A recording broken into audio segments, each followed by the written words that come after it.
In the spring of 1989, Jo Rogers, along with her two cherished daughters, Michelle and Christy, embarked on a well-deserved road trip to the Sunshine State. Little did they know that, as they admired the sun's descent over Tampa a few days into their vacation, they were about to encounter an evil and sadistic individual. This is the tragic tale of the Rogers family murders and the crucial forensic evidence that ultimately led to the apprehension of their assailant. The Rogers family consisted of Jo, wife and mother, Hal, husband and father, and their two daughters, Michelle, 17, and Christy, 14. They resided on a 300-acre dairy farm in the serene countryside of Van Wert County, Ohio. Despite their affection for rural life, the demands of farming had taken their toll, prompting the family to yearn for a well-earned break in the late spring of 1989. Jo's suggestion of a trip to sunny Florida was met with enthusiasm by her teenage daughters. This would be the first genuine family vacation, offering them the opportunity to explore the renowned tourist attractions they had heard so much about. Hal, their father, also wished to accompany them, but the farm's responsibilities, from tending to the cows to planting corn crops, kept him behind. So he made the difficult decision to let his daughters embark on the adventure without him. On May 26, the Rogers women set out on their journey. They successfully reached Florida, exploring Jacksonville Zoo, Silver Springs, and MGM Studios, all while sending postcards filled with excitement to their friends and family back home.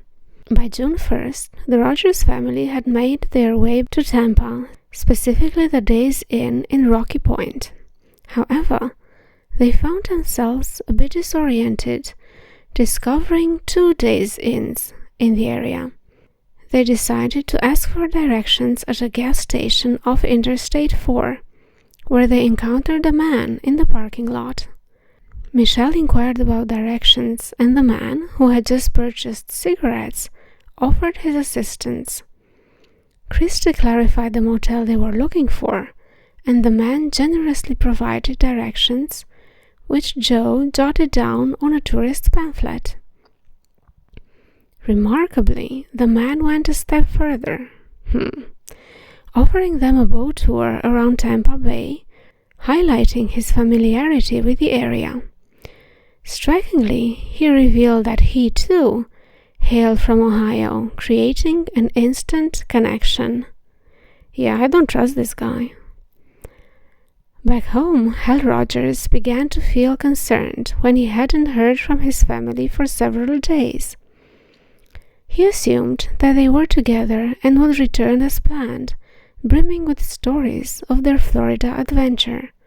Who assumes the worst?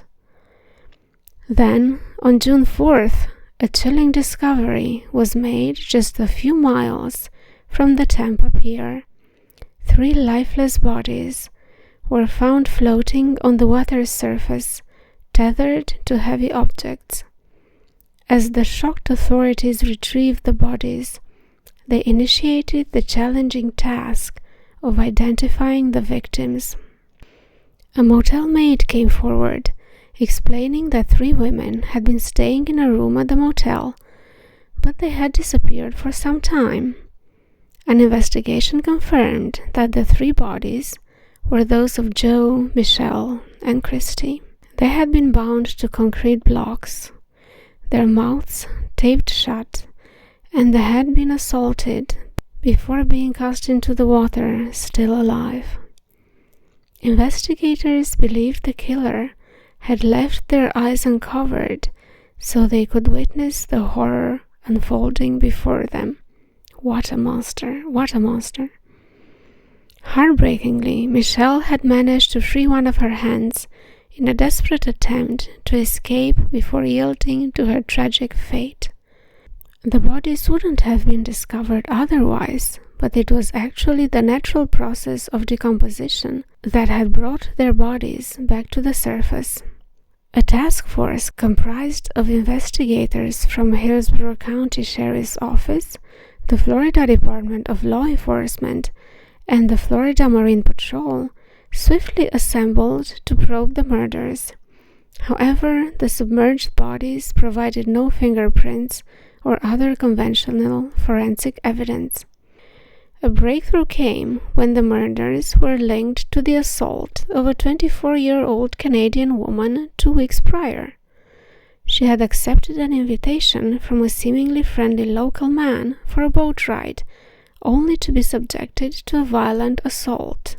Oh, yeah, seemingly friendly.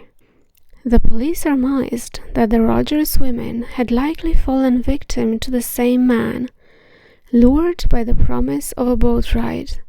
Over the following months, numerous similar tips flooded in, overwhelming the task force. However, they didn't have anything palpable. Weeks turned into months, and the investigation seemed to make little progress. It was then that investigators decided to take an unconventional step. They discovered 2 handwritten notes in Jo's car, one penned by her and the other by someone else.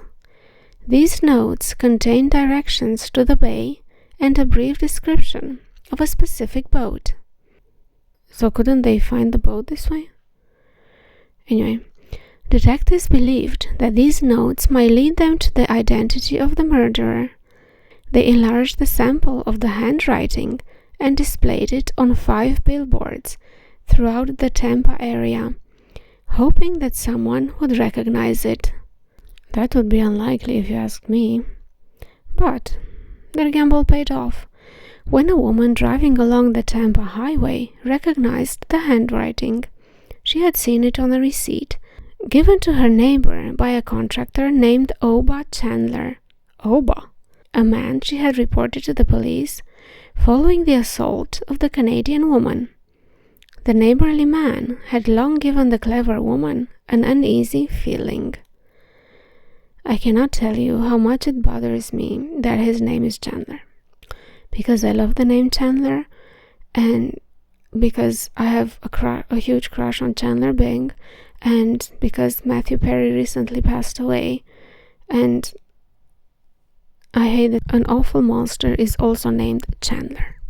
As I was saying though, the neighborly man had long given this clever woman an uneasy feeling. Regrettably, her earlier tip had gone unnoticed, and the Rogers women unwittingly walked into the same trap. Finally, 3 years after the murders, the St. Petersburg police had Chandler in custody.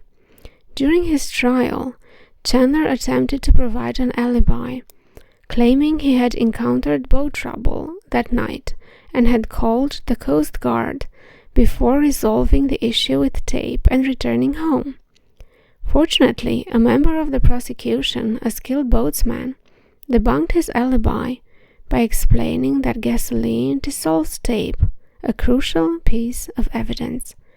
Moreover, there was no record of distress calls to the Coast Guard from a marine craft on the night of the murders.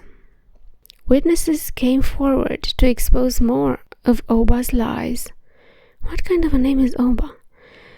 A former employee of his testified that Oba Chandler had mentioned having an appointment to, quote, meet some women that day, while his own daughter, Crystal Mays, admitted that he had visited her in Cincinnati and expressed concerns that the police might be looking for him in connection with some murders. Really? Ha! The most compelling testimony came from the Canadian woman who had been assaulted by a man she identified as Chandler. She bravely recounted how he had offered to take her and a friend on a sunset cruise around Tampa. Her friend couldn't join, but she had no means of contacting Chandler, who had introduced himself as Dave. Not wanting to be impolite, she embarked on the cruise alone. Just a small parenthesis here, ladies, Be impolite. Be as impolite as you need to be. Being impolite might save your life one day. Let's carry on. During the voyage, he violently assaulted her, and she believed that her friend's expected arrival later that evening had spared her from sharing the same tragic fate as the Rogers women. Yep, I believe that.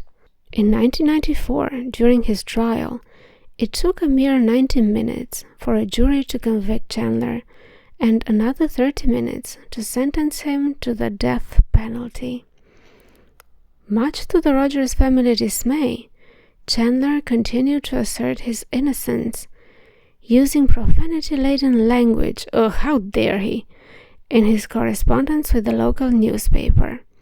He even threatened that if he were executed, his last words would be, "Kiss my rosy red ass." Yeah, you can kiss your own rosy red ass. Chandler persisted with appeals, but his conviction remained intact. During his 17 years on death row, he received no visitors, although one of his daughters continued to believe in his innocence. By 2011, he had seemingly abandoned his active efforts to proclaim his innocence. Oba Chandler met his fate with the lethal injection at Florida State Prison on November 15, 2011. Yet, in a final act of defiance, he left behind a note, just like he did before he brutally murdered 3 women. In the note, he boldly asserted, "You are killing an innocent man today." The nerve. Following Chandler's execution, Joe Rogers' niece, Amanda Scarlett, expressed her gratitude to all those who had tirelessly worked on the case to secure justice. She acknowledged the challenging journey they had undertaken and appreciated the effort that brought closure to the ordeal. She concluded, "Now is the time for peace." Heartbreaking. With Chandler's demise, investigators and the Rogers family likely believed they had put the killer behind them. However, a startling revelation emerged. Despite his persistent claims of wrongful conviction, the murderer had struck once more after targeting Joe, Christy, and Michelle. In August 2013, the Coral Springs Police Department reopened the cold case involving the murder of a 20-year-old woman named Ivelisse Berrios Bagaris. Hopefully I'm not butchering her name. She had vanished from her job at the Sawgrass Mall and was later discovered dead by the roadside on November 27, 1990. The gruesome scene displayed ligature marks on her wrists and ankles, with tape entangled in her hair. Her car's tires were also deliberately slashed, prompting police to suspect she had expected a ride from someone who had intentionally targeted her vehicle. Coral Springs Police and the Broward Sheriff's Office Crime Lab revisited the genetic materials collected from the crime scene. In February 2014, they disclosed a startling revelation. A DNA match had been found. Guess what? The suspect in this cold case was none other than Oba Chandler. Had he still been alive, he would be facing charges for the murder of Miss Berrios. Chandler managed to elude justice for a triple murder for 3 years and even committed another killing just a year later. Yet it was the tiny traces of evidence he carelessly left behind that ultimately unveiled the truth for the families of those he victimized.